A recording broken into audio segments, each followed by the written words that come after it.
Afternoon, everybody, and welcome. Thank you so much for joining us today. My name is Maureen Conway. I'm Vice President for Policy Programs here at the Aspen Institute and Executive Director of the Economic Opportunities Program. And I'm delighted to welcome you to today's conversation, Having a Stake, the Potential of Employee Share Ownership for Workers in Business. We have a terrific agenda for you today, and we are running a very tight schedule because we're delighted to have Congressman Eric Paulson be joining us today. So to kick off our conversation, I would like to ask our wonderful colleague and senior fellow, Joseph Blasi, to come and give an introduction of Congressman Paulson. Dr. Blasi is a professor at the Rutgers University School of Management and Labor Relations. He's the nation's leading expert on worker ownership, profit sharing, and other opportunities to offer more Americans the chance to have a stake in our economy. He is also the director of the Institute for the Study of Employee Ownership and Profit Sharing, and he is working with the Economic Opportunities Program this year as a senior fellow. So we're so delighted to have his expertise with us as we're trying to work on these issues of employee ownership and how working people can have a stake in today's economy. So let's welcome Dr. Blasi to the podium.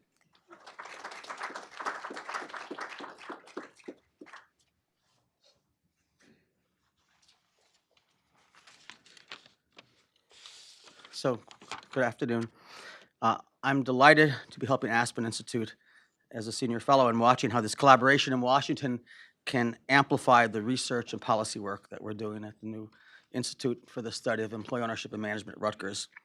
At this moment in time, there are more employee ownership bills in the House and Senate than at any other time ever in American history. The Main Street Employee Ownership Act passed the House with strong bipartisan support with a unanimous voice vote a few days ago. And 6 senators, led by Senator Gillibrand and Senator Risch of Idaho, have introduced it into the Senate.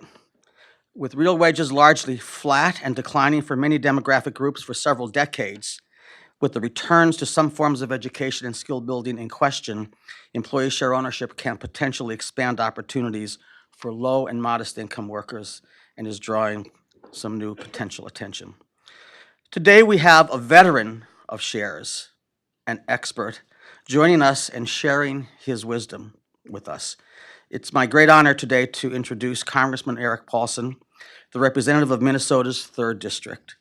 Congressman Paulson has not only been a strong advocate of legislation to promote employee share ownership for many years, he has the unique position of having more Esop companies in his district than most districts of most members of Congress.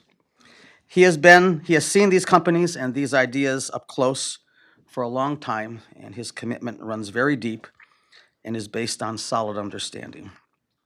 Congressman Paulson was the original sponsor of the Promotion and Expansion of Private Employee Ownership Act, which encourages S-Corp ESOP transactions to the employee ownership model. Representative Paulson has also introduced bipartisan legislation to introduce stock options more widely to startups and privately held companies. So it is my great honor to introduce Representative Paulson. We are enormously grateful for him to be at Aspen today. Well, good afternoon, and thank you, Dr. Blasi, for the introduction, and thanks to Aspen for inviting me to be with you here today, as well as recognizing and thanking you for all the work you do through Aspen's financial security programs, through Aspen's economic opportunities programs to help ensure that we're talking about policies that are very important that will help promote prosperity and long-term financial independence for American families across the spectrum, across the country. So it's exciting that you mentioned a couple of the policy initiatives that I've been advocating for. I'll just touch on those real briefly. But I'm just really excited to be here this afternoon to talk about, I think, what is a prime driver of economic growth and innovation in our economy, and that is employee ownership. And you talk about more initiatives being introduced in Congress right now, because I think as the education process has occurred over the last several years in particular, more members of Congress are interested in doing what they can to promote this concept among their own constituents, because at its heart, employee ownership is about opportunity. And it's an opportunity to give workers a stake in the very companies that they go to work to every day to help build, to grow stronger, to become larger. In essence, it's really about owning a piece of the rock is really what it's about. And it is a way to also reward, I think, hardworking Americans who work at these companies, who invest their own time, who invest their own talent into the firms they work for. And it does give very low and modest middle-income families a leg up in retirement planning, which is very important. And that's why I think companies that have employee ownership consistently outperform those companies that do not have that option. And look, I mean, I think it makes sense, right? If you're an employee who knows a little bit more about how hard you work, it's going to go right into ending up not only in your own pockets, but into enhancing the company you're working for. You're probably going to put a little bit more extra pride and effort into that initiative. And that employee share, by the way, ends up not going right out the door, usually. It ends up getting tucked away for the most part and saved. And it ends up being a larger, massive repository of value at a time when 44% of Americans today have no retirement savings planning at all. And studies have shown that employees who work at employee-owned companies are more confident about their jobs. They're less anxious about their financial futures than workers that have no stake in the companies that they work at. And I think it's because that these employee owners, they worry far less about being able to cover expenses. They feel more financially sound, covering your mortgage payments, covering your rent payments, student loan costs, or other unexpected bills. They have a better confidence and feeling than does the rest of the population. And at a time, I think, when more than a third also of seniors are completely dependent on Social Security for their income, you can especially appreciate why it's so important to focus on these types of initiatives and opportunities. And when the federal budget is also constrained or strained in providing important security, safety net programs for our seniors, a family's ability to finance more of their own retirement and planning ahead also makes a lot of tremendous sense and a difference. So we should be promoting, we should be encouraging expansion of employee ownership. And we've been working hard in a very bipartisan way. It's not just the unanimous legislation that passed yesterday, but there's other initiatives, because if I look at employee stock ownership plans, you've got about 14 million people, I think, Americans that benefit from an Esop plan that exists out there today.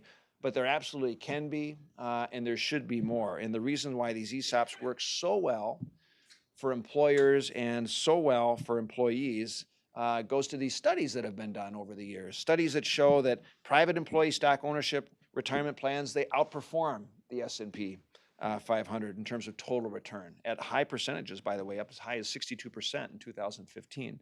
And when you're talking about returns that are built up over decades or long periods of time for growth, that actually ends up making a real significant difference. And you're going to have a chance to see and ask those folks who are here on the panel today. I know Steve Smith, who's out here, CEO of Amstead, his employee model.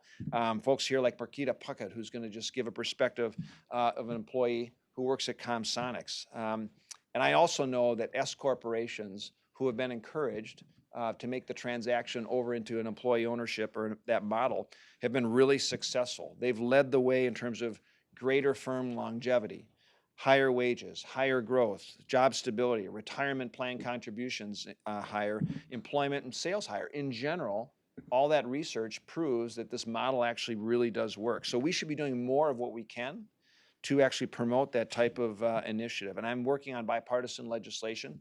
Representative Kine, Representative Reichert. Every year we've been introducing one bill in particular called the Promotion and Expansion of Private Employee Ownership Act. It would just do a couple of things. One, it encourages owners of S corporations to sell their stock to an ESOP. It makes that encouragement. It expands financing opportunities for S corporations to actually get into that ESOP plan. It provides technical assistance for companies that might be interested in making that transaction. And it also ensures that any small businesses that go down this path that want to become ESOPs, that they retain their small business association certification, which is important for those that work with SBA loans, et cetera.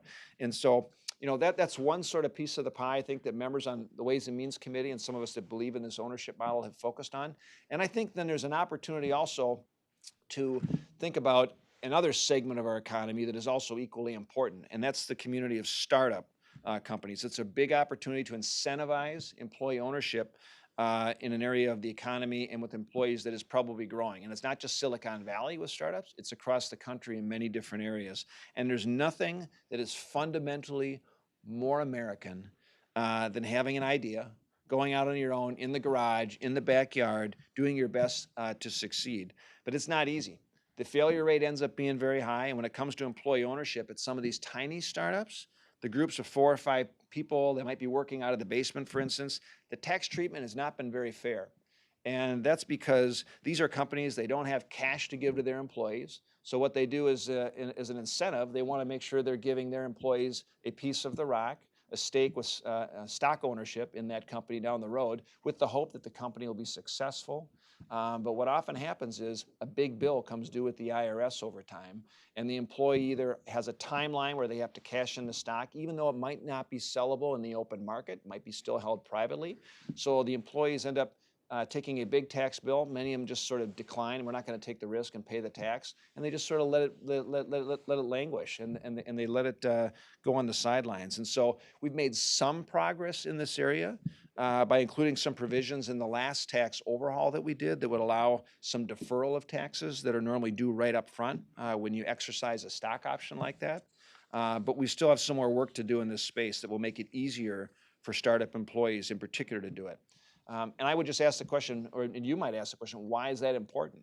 It is important because the employee owners at the firms of these 3-employee, 5-employee, 7-employee, small innovator companies, these are the big dreamers or the entrepreneurs that actually are a big component of our growing economy. For the first time, the Economic Bureau of Analysis is actually measuring digital trade with e-commerce just taking off. Startups are a big part of this environment as we're selling American goods and services around the world, but a lot of these startup initiatives are happening in the United States, which is exciting. So instead of taking a salary, a lot of these people are taking a piece of the rock in the hope of being a part of the dream of a significant financial future, sound future down the road. So if the next garage full of Facebook guys, if they think they're going to wash out and they're not going to do real well and they can't pay their tax bill, that's a long-term cost to our country. And we've lost an opportunity. So we've got this bipartisan legislation, Joe Crowley and I, Democrat on the Ways and Means Committee, that we've introduced to also expand and enhance that deferral for stock ownership for startups. And you're also going to see some of our legislative leaders, like Congressman McCarthy, who's the majority leader, really pushing these type of initiatives as we have an innovation initiative that wants to make sure we're bringing in all different stakeholders to talk about opportunity in this space. So I think what it really means, and for the panel and the folks who are going to be talking here today, it's exciting because you've got more policymakers that are paying attention to what's working in the market, what's working in the economy, and how do we replicate it? How do we enhance it? How do we make it stronger? How do we make it better? And I want to thank Aspen for hosting and bringing people together along that front. And our door is always open. So if other ideas come out of forums like this, we look forward to being able to take the initiative and the opportunity to act. And that's what it's really about, to making sure we're helping promote that prosperity and retirement savings for long-term for a lot of American families down the road. Thanks for having me here. I apologize I have to rush out, but I know this is going to be a great segment. Thanks, Maureen. All right.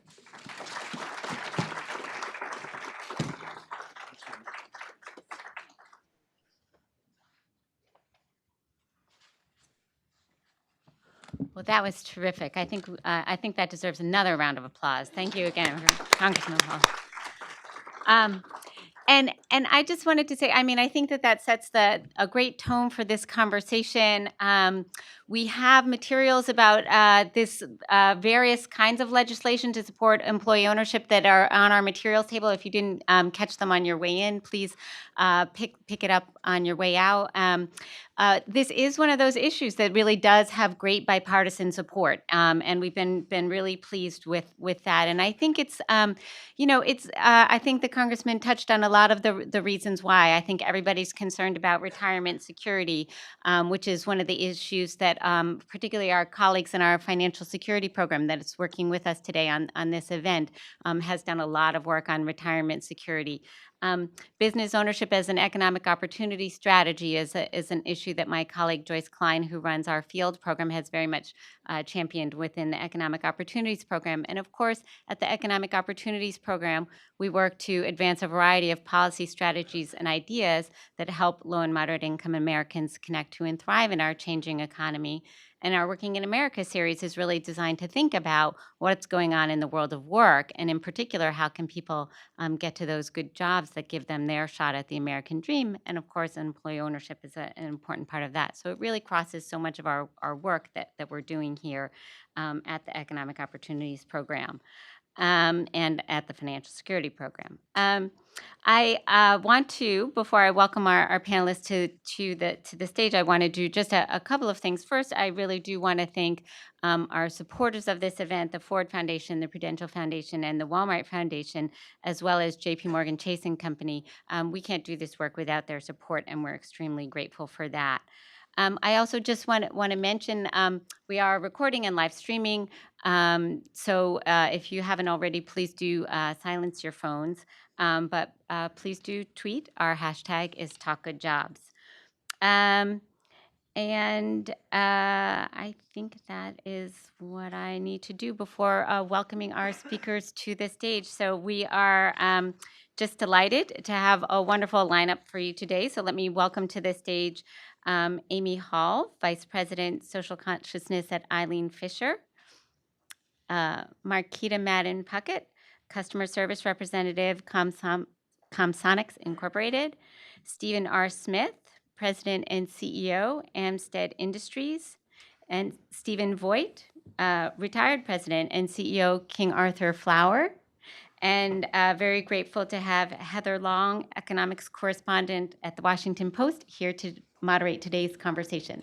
So Heather, let me turn it over to you. Thank you. Great, thank you. Well, we're going to try to cover a lot of ground today with people who have actually done what we're talking about, not just studied it. So we're going to try to talk about what you did, what the advantages and disadvantages are, and what your advice or needs are from policymakers and the community. And then we're going to have lots of time for questions from both the audience here in the room as well as anybody on social media who would like to tweet or ask a question that way. I think they've really set the stage pretty well for this discussion. I'll just make 3 quick points as coming at this as an economics reporter. Every conversation I have, including with Senator Thune last night, revolves around how do we raise wages in this country and raise productivity? I mean, that's every conversation in DC right now, and this is one potential solution to that we're going to get in today. The second thing I would say is that I know it's maybe more of a newer area that people in America are discovering, but if any of you have lived abroad, particularly in Europe, this idea of having more employee ownership has actually been a long trend in Germany, for instance. And it looks a little bit different than the Aesop programs we're going to be talking a lot today in Germany, but certainly that country believes that their employee ownership model has actually really driven their productivity, especially in the manufacturing sector. So it's something to think about here in the United States more. And finally, just to throw out kind of an interesting stat that as I was reading, since the 1970s, 1974, 23,000 companies have done what the folks on this stage have done, have converted to some sort of employee stock ownership plan or program. So it's happening in the United States, perhaps more than some of us realize, but it's still a very small part of what we're doing in the U.S. So Steve Voigt, we'll start with you. You're at King Arthur Flour. Tell us briefly what your company does or that company does and why you went to this model. Sure. King Arthur Flour started in 1790, the second year of George Washington's presidency. I came to the firm a little bit later. We imported flour at that time from the UK, flour that you couldn't get in this country. And that was just a regional brand. And over time, it's become a premium company, a baking company throughout the United States. We started with really open book management. We were actually asking employees to act like owners in '92. It was all the rage. We were playing the great game of business, and we were getting great results. We doubled sales and doubled employment in just the first couple of years after I got there and after the team really embraced this great game of business. And it was at about that time that the 5th generation owner was trying to figure out what his succession plan was going to be. And he looked at other things. We'd seen other companies in the state of Vermont grow and then sell out, and they would move jobs, out of the state.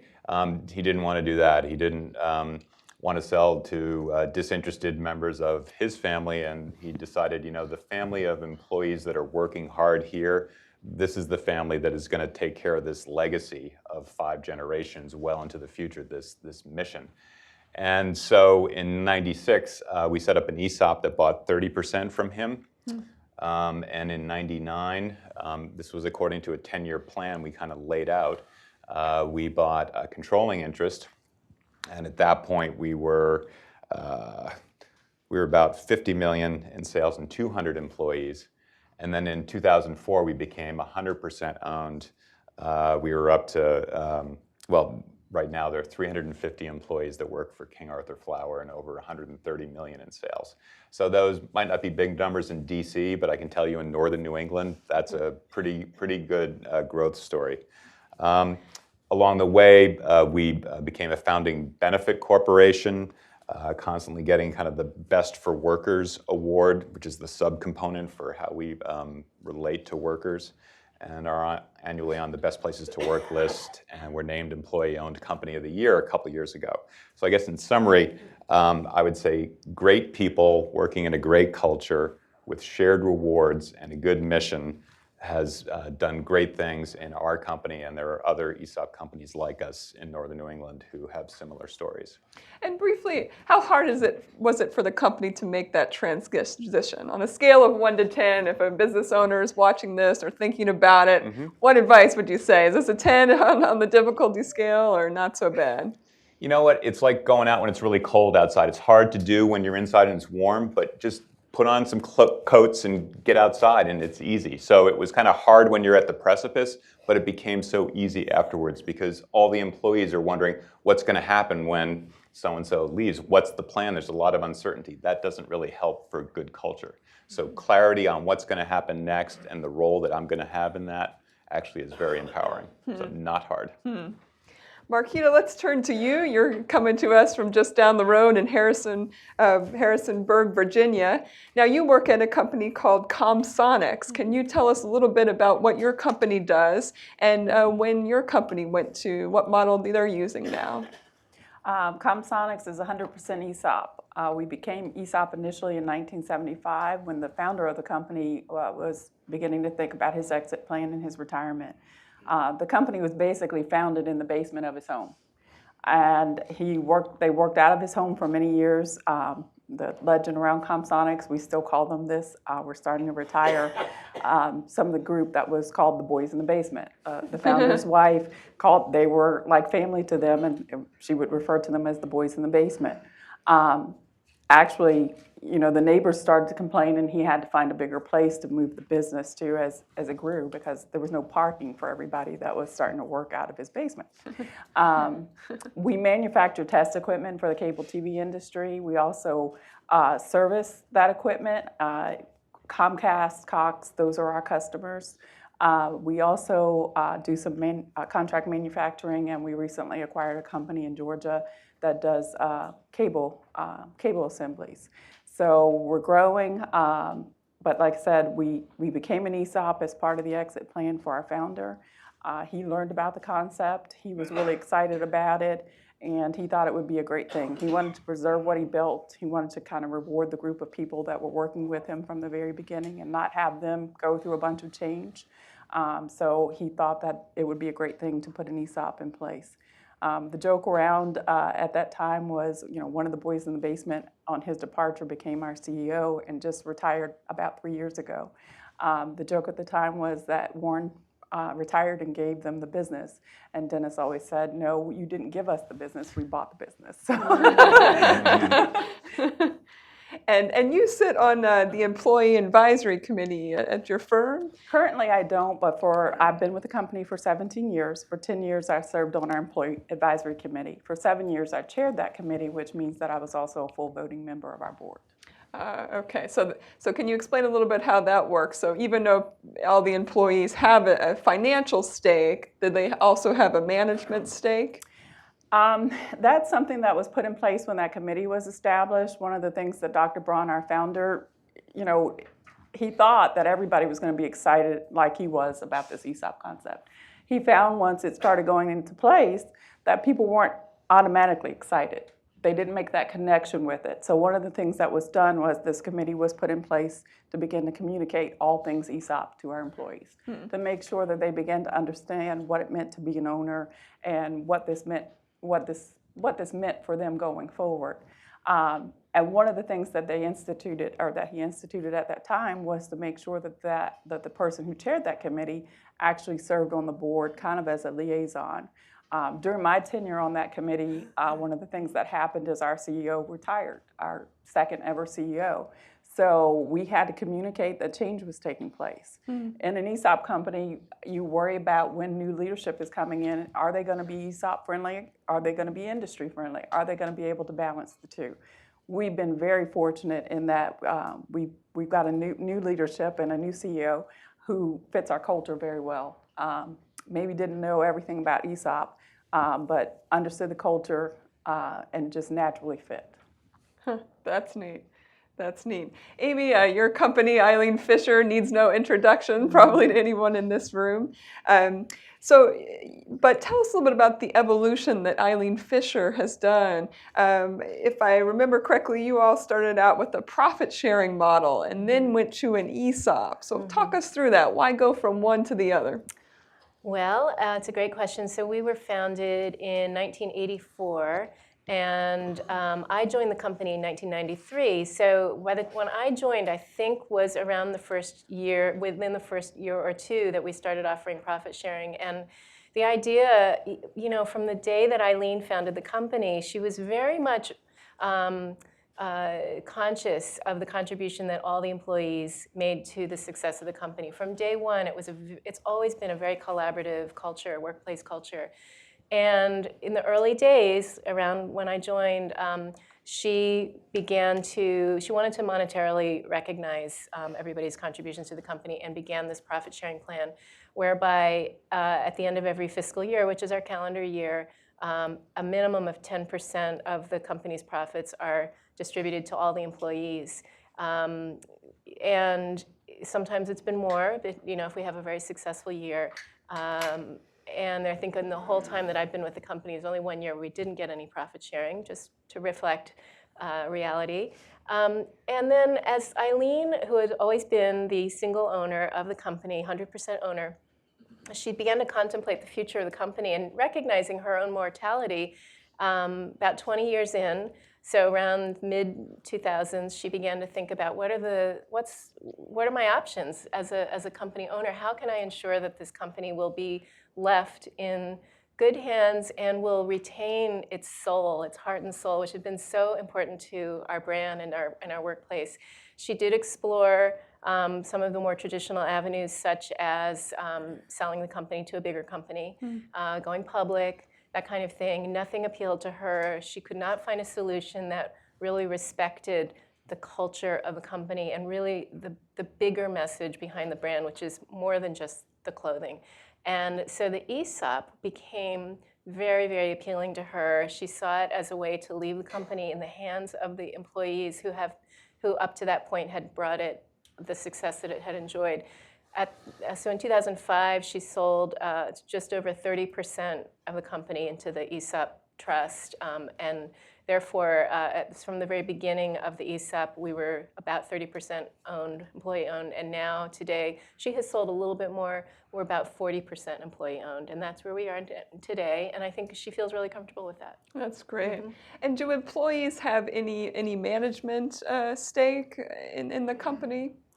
I was really fascinated by Marquita. I felt like I wish I brought some note-taking equipment. No, actually, I don't think so. I mean, not in the formal way that Marquita was describing. It's a very, very, as I mentioned, collaborative atmosphere. Everybody is comfortable speaking up and having a voice. But I would say it's a much more in a sort of a familial way rather than a structured way up to this point. And last but certainly not least, Steve Smith. Why don't you talk us through Amstead Industries, a little bit about what your company does and how you came to be, I believe, 100% employee-owned. We're probably one of the least known $4 billion companies in the country. And we like it that way because we don't care about the egos in the press. It's for our employees and our customers that we do that. But if you've ever seen a freight train, then everything those freight cars are riding on, you've seen Amstead Rail product. Or if you've ever seen a heavy-duty truck on the road, the hubs, the interiors, that's our comment business. If you've ever ridden in a Ford or a GM or probably a Honda or a Mazda or a Chrysler, and you probably have, then some of the clutches and the transmissions, that's our Means and BN businesses as well. So we all together have over 50 plants in towns like Keokuk, Iowa, Groveport, Ohio, Kansas City, Granite City, Illinois, and we are 100% owned by our Esop. We have been since 1985. We date back to 1902. We still have foundry. Not quite George Washington, but close. pretty good. We have foundries that were pouring hot metal then for castings for the rail industry, and they still are today, and we still have good blue-collar jobs there of people who own the company as well. And Amstead actually, there was a chance that it would be taken over back in the 1980s. That was before my time. But instead, the management chose to sell 2/3 of the company to an Esop. And then in 1998, when Congress did a very smart thing and the law changed so that you could have an S Corp owned by an Esop, we became 100% owned and have been ever since. And it's a very successful pattern. And I'll just say on the governance issue too, we're unique a little bit, but our Esop participants get to vote on the entire board every year. And so it's a little intimidating being the CEO, knowing your employees are going to vote on you every year, but it's a structure that's worked really well for us. So you're still here. So I'm it's still all here right now. Well, Steve, just to stay with you for a minute, it's interesting that everyone else on the panel said it was really driven by succession planning that ultimately caused the company to go to Esop. Now, your company had a different modus to go there. Explain to people a little bit why this Esop helps prevent a takeover, a hostile takeover. Well, you know, once you are in that structure and it's working and the employee engagement produces success, and that culture produces success, and that structure, the Esop structure, which Congress enabled, produces success, it's difficult for an outsider to come in and say, well, there's a better financial model that's going to ultimately produce better returns for the shareholders. And who are your employees as well? And if you look at the employees as a group, which is your shareholder body as a group, you know, I would argue that any successful ESOP company is going to long-term produce a better return for their owner employees than some outside hedge fund or foreign owner or someone along that line. So that does give you a stability in the structure remaining in those communities. So. Well, now we've gotten a good intro about why people did this and how it works, and we can see there's different models just from what you're sharing. I thought we'd play a little game. I used to write a column called Cheers and Jeers, where I had to say some good things and some bad things that happened every week. And so many of you have hinted at some of the good aspects of an ESOP, but I thought we'd force you all to say maybe one or two things that were positive that you didn't expect beyond preventing hostile takeovers or getting a clear succession. And then one thing that maybe didn't go as well or is still a little bit more of a struggle with the ESOP. Well, I hate to turn to you first, but you're right here, so we'll go back to you.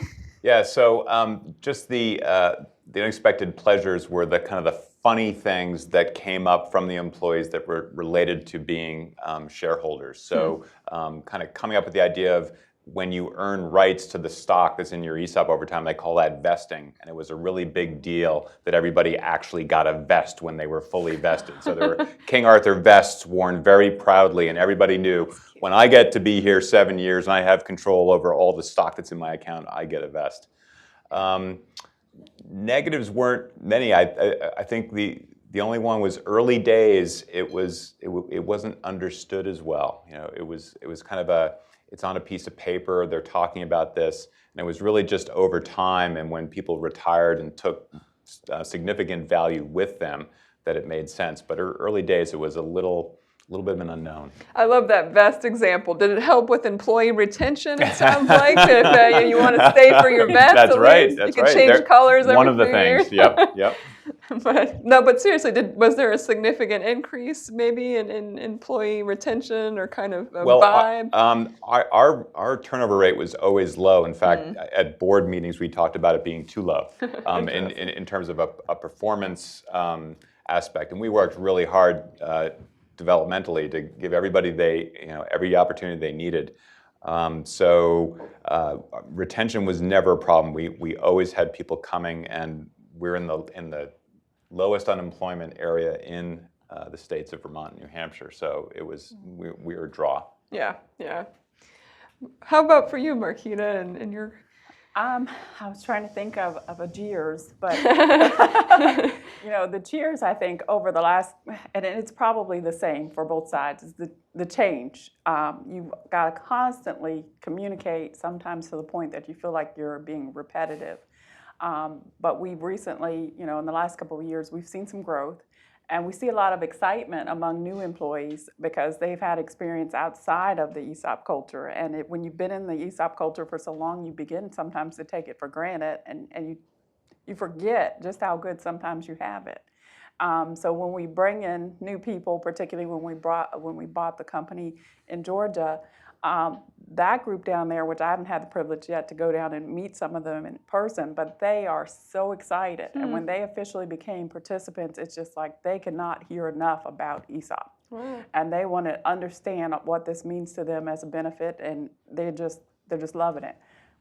On the other side of it, I work in the corporate office in Harrisonburg. We've got employees that have been with us for 40 years. They're tired of hearing about the Esop. They're just ready to retire, and they want their money. But at the same time, you've got to keep repeating the message, because even then, you still find sometimes that they don't know everything that you would assume that they know. So it's kind of a double-edged sword, because you've got this diverse group, and you've got one message, and you've got to make sure that everybody's getting it. And when did you think employees really started to realize what this was all about? Was it when they started getting paychecks that listed how much is vesting, kind of like your 401k statement? Or? I think for most people it becomes real when after they become a participant, which is, after that first year and after they have 1,000 hours in and they become a participant, and then the next annual meeting when they get that first certificate. For a lot of people, that's when it really starts to become real. They get a glimpse of it before then, though. I can remember even going in for my interview at Comsonics, and you knew when you stepped in the door that there was something different about the place. That it was just like, these people are just too happy. There's just a certain amount of satisfaction that comes from working at a place where you show up, you do your job, and it makes a difference. It reflects on that bottom line, and where it's known that you do your job and you do it well. And if you have a suggestion to make, it matters, and it can impact not just your area but everybody else. So there's just a different air about it. Amy, how about for you all?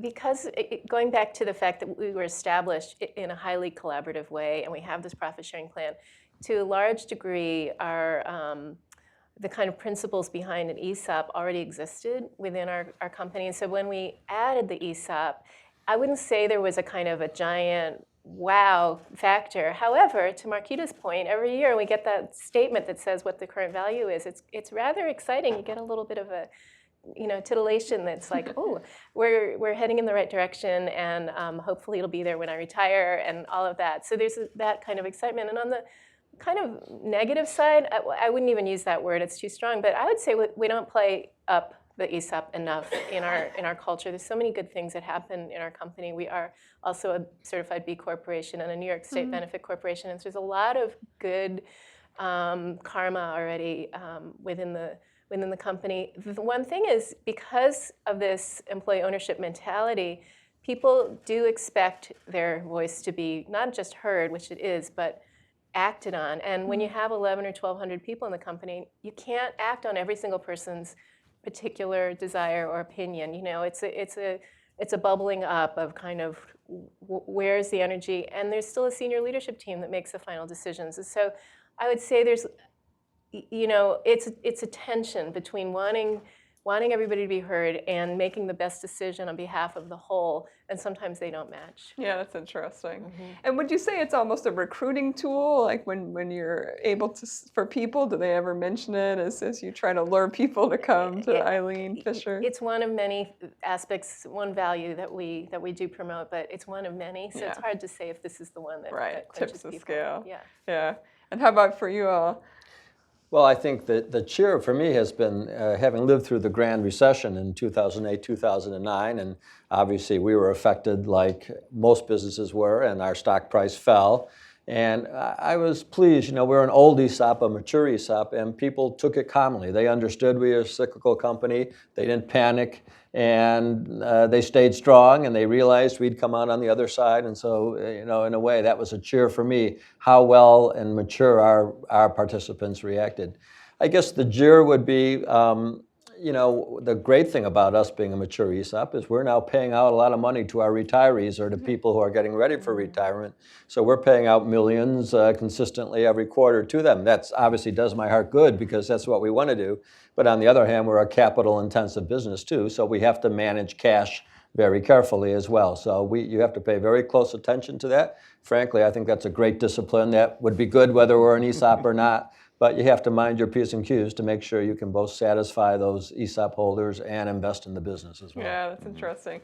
Amy and Steve Smith kind of both went in this direction, so maybe we'll throw it open to everybody. And that's, it seems like one of the harder challenges of this Esop model is this tension that Amy was talking about between employees and management, particularly in periods when maybe things aren't going so well, whether it's because of a great recession or, I'm in media, your whole industry business model's changing. And so, talk us through a little bit about that. Has it ways that your companies have been able to navigate through tough times with an ESOP model? It has to be harder, I'm sure. I think what we've done well at Comsonics is you keep communicating. You don't stop communicating because things are bad. We have quarterly meetings with all the employees. Our CEO, having served on the board, I tell every employee owner that I get a chance to that the same presentation he gives to employees every quarter is the same presentation that he's giving to our full board when they have their meetings. You're not getting anything different. And the big thing that I've also stressed to them is where they think, he waves a magic wand and he makes all decisions sometimes when we don't get to, we're grumbling about why we're doing this or why we're doing that, is that there are people that are holding him accountable for us. And so, there's checks and balances in place. We don't get to make all the decisions. Sometimes he's not really making all the decisions, but the decisions being made that's in the best interest for us as shareholders. So I think following up on that, the ESOP is legally structured as a trust, but that's not just a legal structure. It affects how management thinks as well, because you do have a trust relationship with your employees. And, a lot of transactions and acquisitions are done, I think, for the ego of management sometimes or to be in the press. And you really don't want to do that when it's the people sitting outside your door that you're going to jeopardize their futures if you take undue risks. So I think it makes us better managers on the whole. We always say we hit singles and doubles. We don't go for the home run that is going to be jeopardize the well-being and the wealth of all our employees. Yeah. Do people come up to you in the parking lot a lot to share their views? We're very open door, so I hear a lot of views. I'll take that as a yes. Steve Voigt, you were sort of speaking before this event a little bit about a unique model, I think that was at your company. Yeah, another employee-owned company came up with this model that we use to communicate. It turns out before things went through an economic downturn, but it's just a great tool anyway. And it had 5 stages. And if you're not hitting your plan, you might be in stage 1. If you're 40% below sales, which when we were talking about the Great Recession, a lot of businesses were there, then you're in stage 5. And we would report out monthly where we are. We aren't even on this matrix because we are hitting plan. That's great. But if you're down below your sales budget for a quarter, you might be in stage 2. And they know, because they've seen the same matrix for months and years, what stage 2 means and what we're all expected to do, each with our own different responsibilities, to get it out of 2 back up to 1 and then get back off the matrix completely. So there's uncertainty when businesses are having tough times. And it's like, are people going to get laid off? And are we going to close this division or close this facility or something? And you can see that on the matrix, that those things are down in stage 5 and stage 4. And we're talking that we're at stage 1 and we're working hard, all of us, to not fall to stage 2. And oh, by the way, the questions that are in the back of your mind are down there in 4 and 5. So this tool was very helpful over the years as a way to just keep the information flowing, kind of this open book, but almost from a risk management standpoint, not a financial statement standpoint. That's an interesting, keep everybody on the same page. It's like the better version of the terror warning colors, your 5 matrix level, perhaps. So obviously we had the congressman here earlier. There's a huge amount of interest at the federal level in doing more legislation. Also, we were talking earlier at the state level. You were speaking a bit about a center in Vermont that helps to make this happen. I believe Colorado recently passed a similar initiative to try to get this more happening in their state. What would your advice be to lawmakers? What do you think might make this easier for more companies to do, so we can go from having 23,000 that have done this in the past 3 decades to many, many more in this country? Visit. So, Visit the Esop companies. so just, okay. Yeah, step inside. I know that's been a big thing. We make the push for it all the time. We've been successful sometimes. If you're in DC, go visit your congressperson. Drop off information. Make sure they know what an Esop is, and give them a chance to put some faces with the companies. You know, I read the other day, I think there's 16,000 private companies out there that are not private equity owned. And yet, I think Alex Brill did a study saying that only 1% of companies that go through a transition, as opposed to being bought by private equity or going through an IPO or doing a merger with someone, only 1% convert to ESOPs. So, you know, we're just touching a small portion of the opportunity there. And there's legislation pending right now that would make it a lot easier for some of these private companies, S Corps in particular, to convert. There's ideas about making ESOP loans to enable the conversion at the purchase, advantageous to banks. So I think there's things that could be done. And I think our business schools, too, ignore that as part of their agenda. Joseph has a program at Rutgers, but I think that's very rare.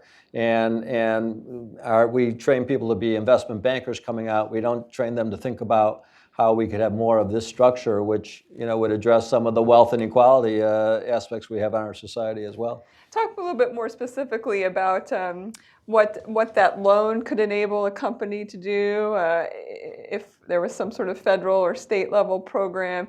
And also, perhaps you're familiar with this, would tax advantages help or hurt? The congressman spoke a little bit about that.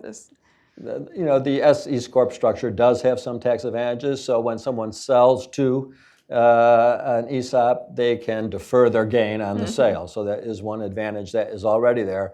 We always make sure members of Congress realize what a good job they did back in 1998 when they made that possible. So that does help, but that's not available for a lot of the private companies out of there. So the bill that's pending right now would actually expand that and make that more broadly available. And then if banks could exclude some of the interest income if they lent to an ESOP, what that does is, you know, Marquita said, you know, you didn't give us, or did you say, you didn't give us the company, you sold it. Well, someone has to pay for that, and that's the ESOP trust. And if banks could be encouraged by some kind of incentive, maybe less taxing on the interest they earn by lending to an ESOP trust, I think that would be beneficial as well. Interesting, yeah. And Steve, you also had mentioned there's a lot of startup costs when you do this initially. There are in Vermont. Once you get an owner looking at considering an ESOP, at a certain point you have to move beyond just rough calculations, and you need to actually do some serious work. And because meeting this cash planning need as well as the regulatory requirements are substantial, and you've got to do a study. So that's a big chunk of money that an entrepreneur is being asked to put up.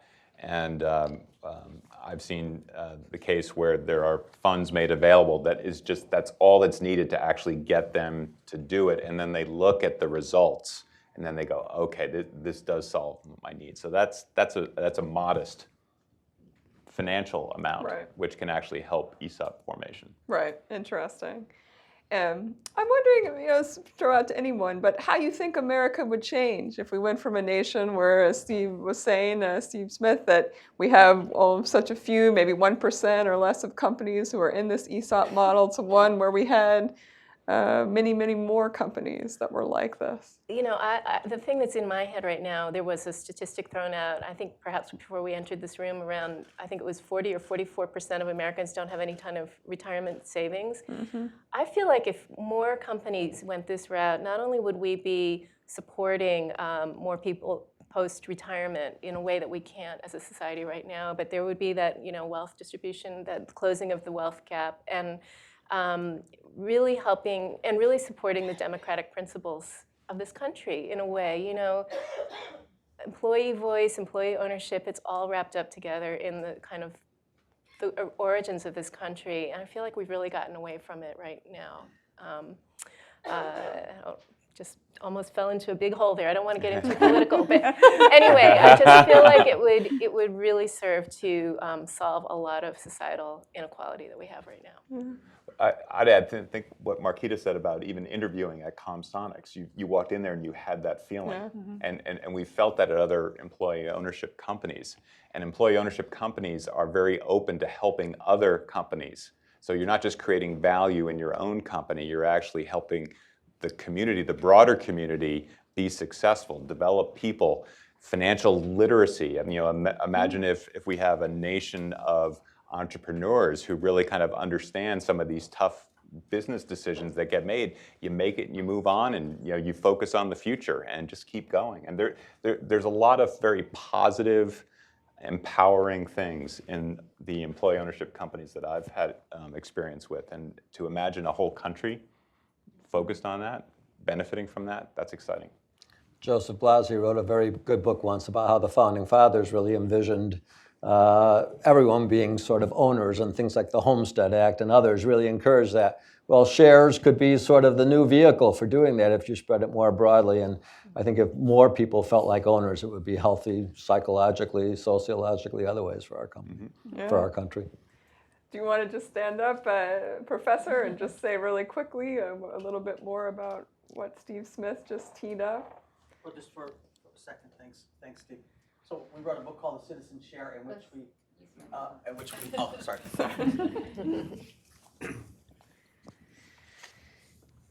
So we wrote a book called The Citizen Share. Chapter 1 looks at all the writings using the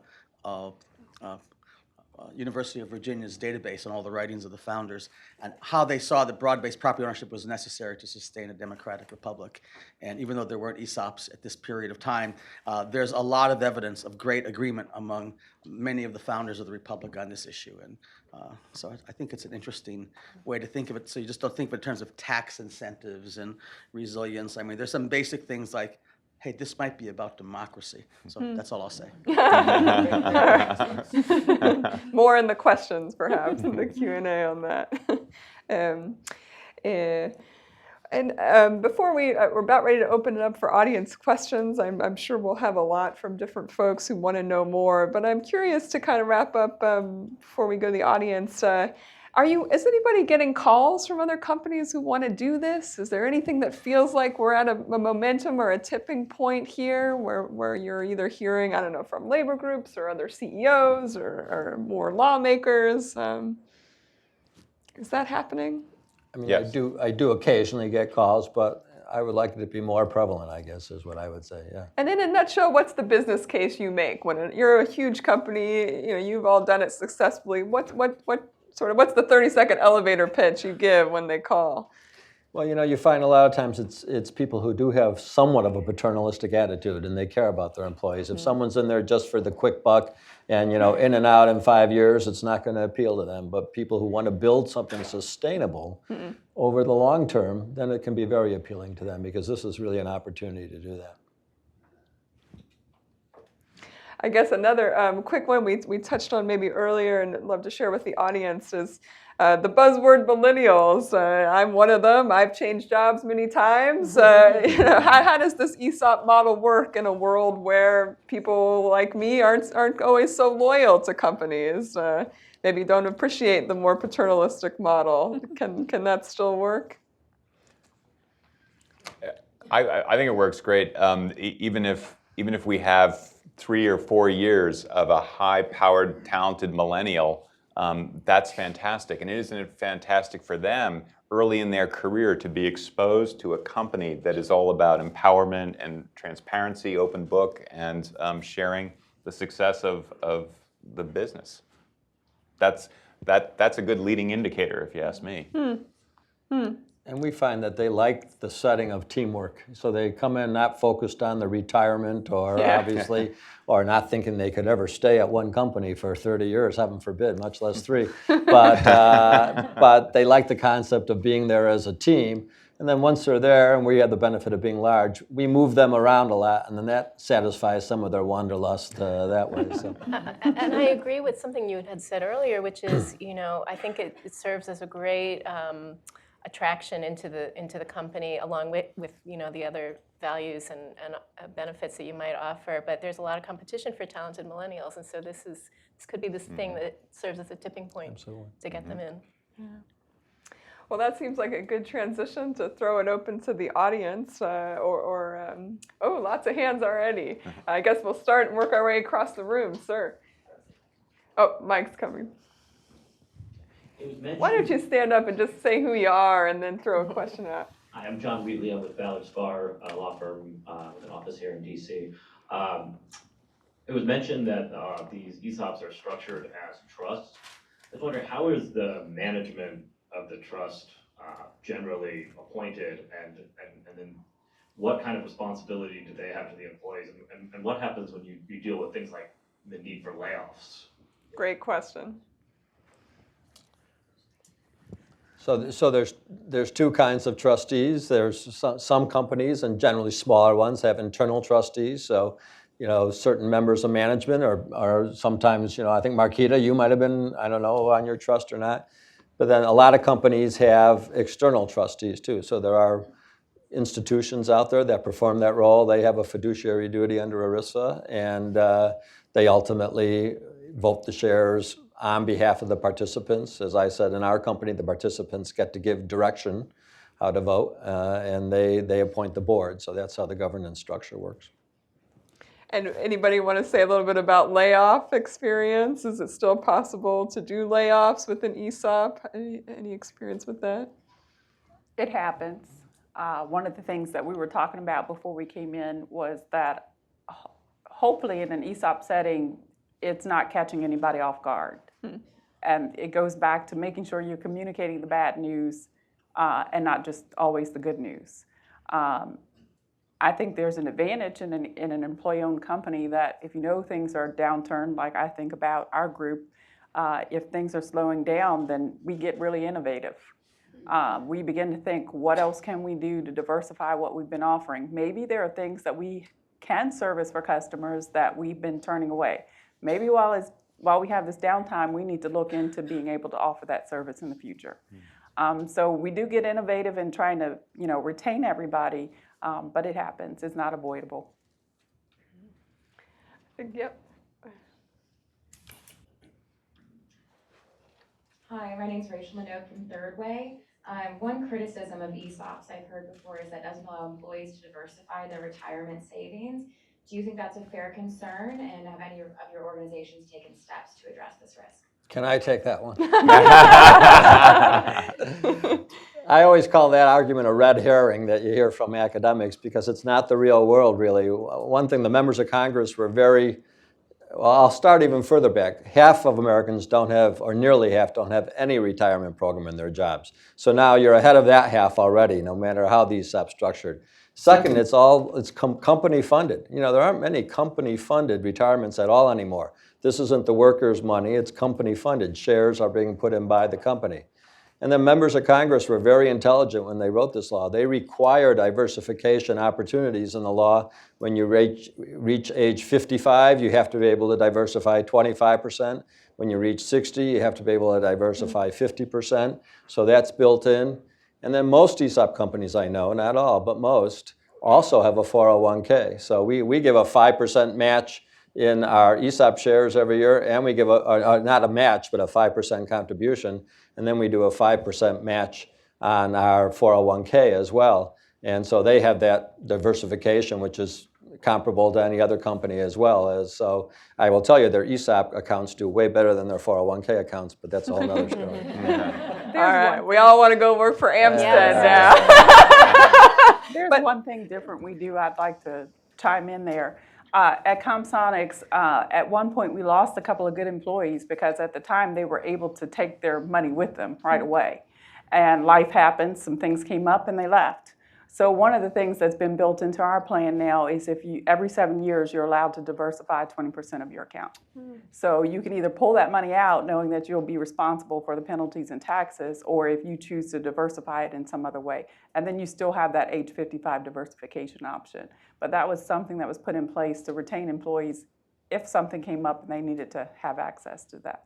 It's really interesting. What about at Eileen Fisher? Is it a similar structure? Or they? I mean, I think what Steve just mentioned really resonates with me. We have a 401k plan, we have Esop, and we can't really, as employees, can't really touch the money unless we want to pay a penalty until we're 59 and a half. And it's otherwise very standard structure. Yeah. I saw some other hand, I think, up here. Was there did I miss somebody? Was that in the front? Wait, he's coming with the microphone. And then. Hi, I'm Mari Bonmezon. All of you sell a product, but have you known other ESOPs that give a service? That's primarily what I do day to day. The service is we repair equipment for the cable TV industry. So even though we manufacture products specifically, my role is on the service side of our group. So I would say that I was thinking about this on the drive up here. One of the things that we really have an opportunity to do is establish relationships. And we can think about the fact that we really directly impact the success of our part of the business by making sure that we're maintaining good relationships and taking care of our customers. And that obviously impacts the bottom line and impacts that statement we see every year. So we do work in the service side as well.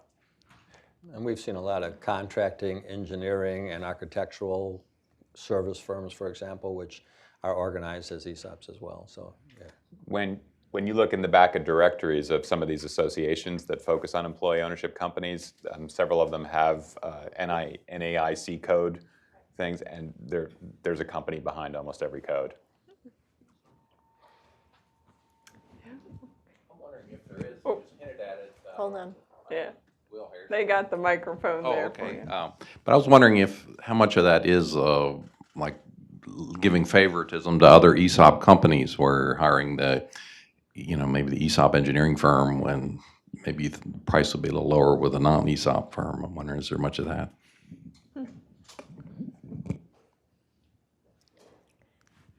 I'm personally not aware of that, but that's a great idea. There may be some who do that. I don't know.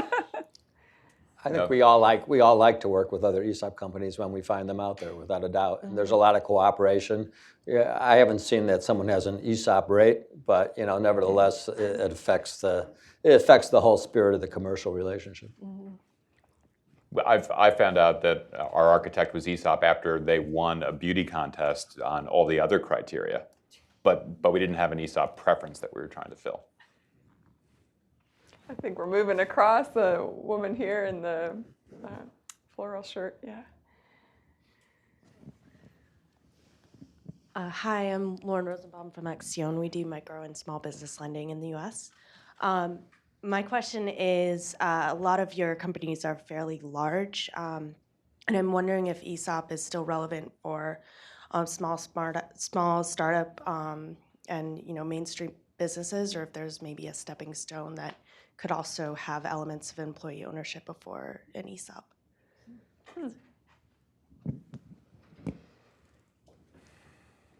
I mean, I think it's still relevant. There are certain startup costs that probably could make it a little expensive at the beginning. I think there's probably cases of co-ops having migrated into ESOPs as they become larger too. That might be another path.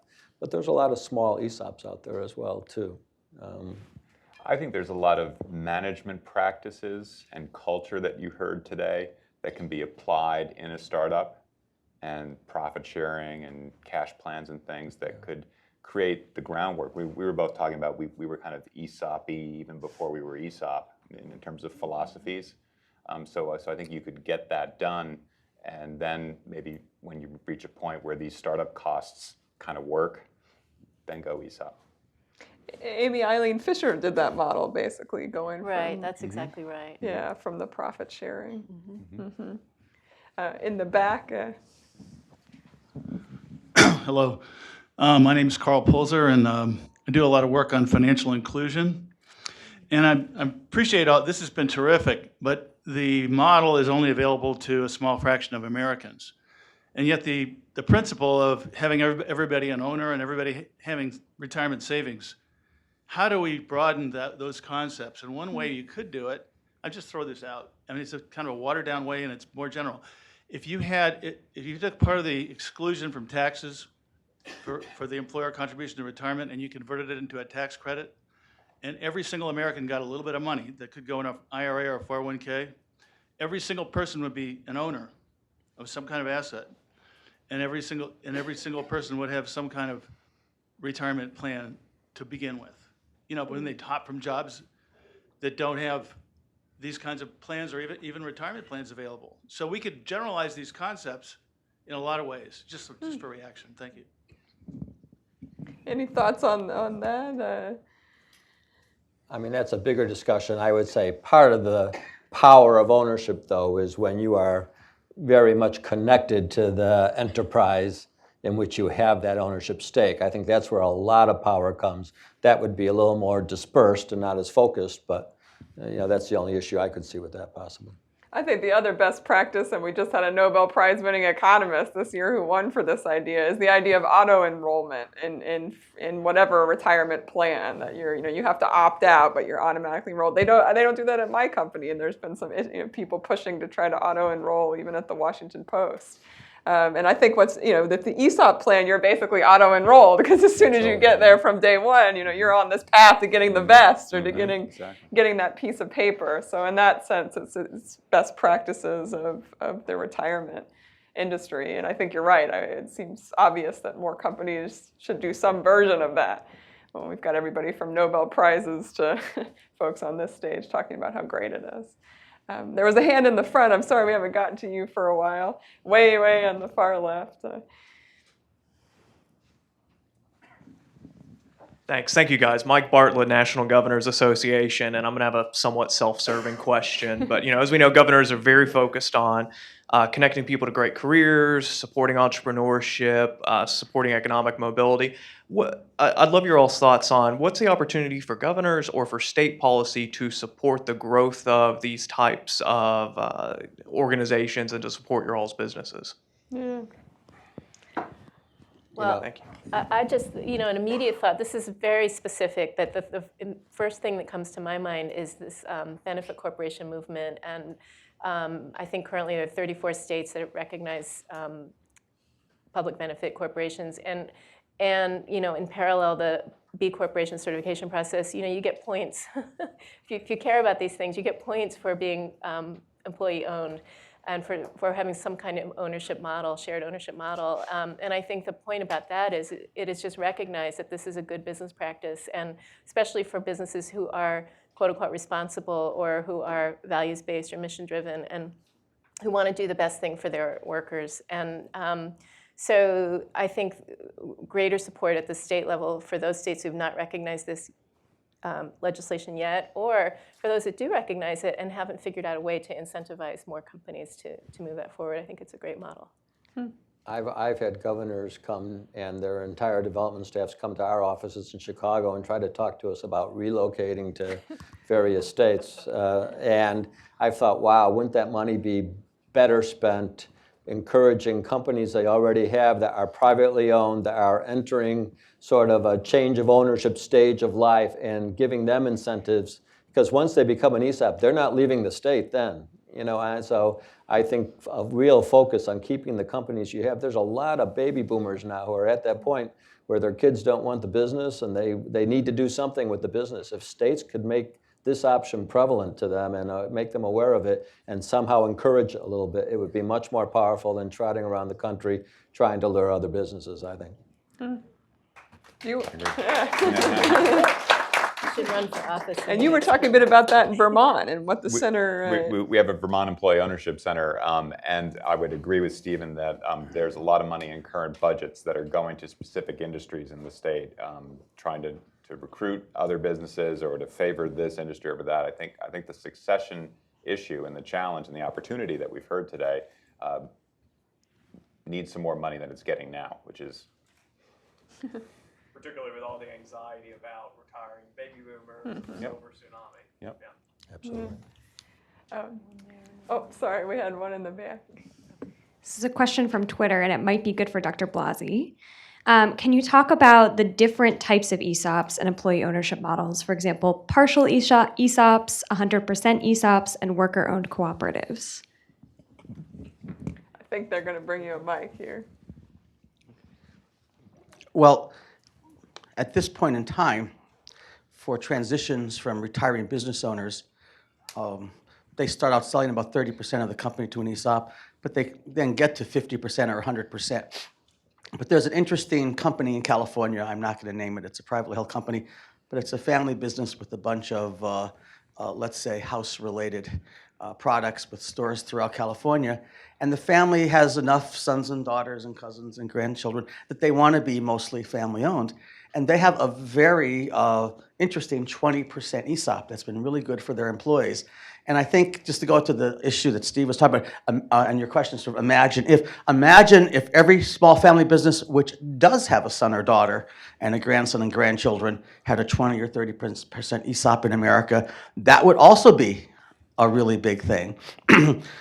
Typically, for smaller companies with a median employment of 10 or 11, we have 7,000 workers and 400 worker cooperatives. Worker cooperatives are now using this business transition with other companies. But there are other forms of employee ownership which haven't been represented today. We talk about them in the backgrounder that we wrote, which is in your packet. And in stock market companies, we see in tech, like Amazon and Google, which provide grants of restricted stock and to broad-based to all of their employees. I should note that Google also has a gain-sharing plan and a fairly broad-based stock option plan for its management. And they're not doing ESOPs, but that's very consistent with this employee ownership model. We see a number of public companies, stock market companies that have employee stock purchase plans, which provide a 15% discount on purchasing the stock to employees. There used to be a lot of other positive advantages that those things had that companies are pulling back on, but that's a model out there. It's a model that's kind of going downhill. It requires its own separate legislation. And then the startup issues that no one spoke better to than Representative Paulson. If we want a capital shares economy, we need a diversified public policy agenda at both the federal and the state and, well, it's not both, and the local government on all forms of capital shares. ESOPs have done a really good job of testing the ground and building up a model that we can look at. We have now 40 years of academic evidence about it. Thank you.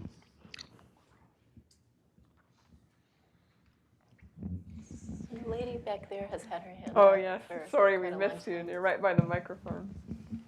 Hi, I'm Carolyn Poplin. I'm an attorney. I remember ESOPs vaguely from the 60s and 70s. It sounds like these are mostly private companies. So when someone leaves or retires, how do you value the stock or their share?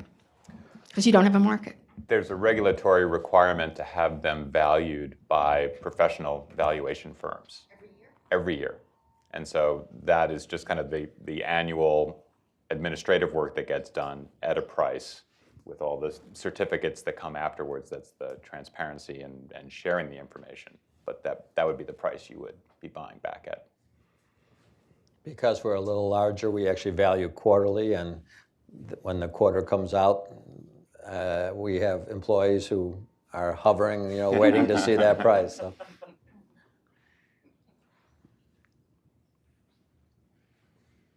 Yes.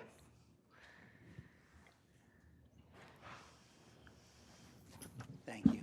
Hi, my name is Kevin McPhillips, and I'm the Executive Director of the Pennsylvania Center for Employee Ownership. And what we're trying to do from a grassroots level is very much what the Aspen Institute is doing here today, and very much what the Vermont Center is doing, Steve, up there. I heard wonderful stories today about what this has done for culture and for the individuals in your companies. But what I'm also hearing underneath is rather broad business growth. And my question to the panel is, what role do you think the Esop may have had in the growth of your company? And if more companies knew about this, what could that do for our broader economy? I don't have any, the numbers in my head right now or the statistics, but I'll just say that in general, we're, as an employee, an apparel company, which is a very tough market, last few years, we continue to see growth in our company. A couple years ago, we had one of our biggest years ever. And I can't specifically say it's directly tied to the Esop. However, I will say that it's directly tied to the fact that every employee in the company is very focused on doing everything they can possibly do to do their best work, which contributes to the bottom line. And there's a sense of kind of all hands on deck. We're in it, whether we're doing well, we're in it together, whether we are having a tough year. And it's up to every single person to help find the solution to the challenges as well as the opportunities. So, that's like Aesop culture that has come into play for us. And one of the beauties is, many companies, they think growth, we'll go buy something. That's the easy way. We know we really can't do some mega merger. It's not consistent with our capital structure. That makes us think about growing organically and emphasizing innovation. And so you've got engaged people who you've unleashed to think about new ideas to grow. We think that's a powerful combination. There's some good research that is ESOP companies no participation and ESOP companies with high participation cultures. And I think you could refer to that if you wanted the strong kind of research base. But ESOP per se, without the culture and a lot of the other things you heard, isn't necessarily the magic bullet. As I recall, Professor, it is both where we get that nice bump on all those metrics. And I'll just chime in on all of that. Because we are primarily a technology company, we cannot rest on our laurels. We have to be thinking long term, so we always have to be thinking about what's next. Trying to stay even 2 steps ahead of our customers and saying, what is the need going to be next? And how do we get out in front of it to make sure that we're able to keep growing and continue to pay the shareholders that have already retired and that make sure that retirement is there for those that are following behind. Professor Blasi, does it matter the level of ESOP ownership? We've seen some different levels on this stage, going from maybe a 40% up to 100. You would think there would be more benefit the higher you got, more of these cultural and economic benefits, but is there support in that in the research? The data show that there's no direct relationship between the wealth assets that the employees can build up and whether it's 100% or 20 or 30% employee-owned. It's really important to note that there's a huge industry effect. So in manufacturing, companies are very valuable manufacturing companies.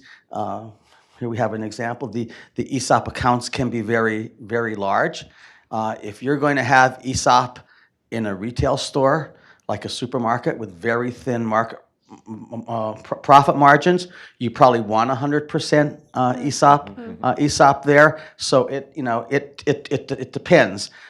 There's no model that says 100% of every company needs to be ESOP to have true value for employees. As I gave the example of this series of family-owned businesses where, and I can't disclose them, the wealth per worker in the 20% ESOP are in the hundreds of thousands of dollars. Thank you. Well, this is, oh, do we have one more? You'll round us out there.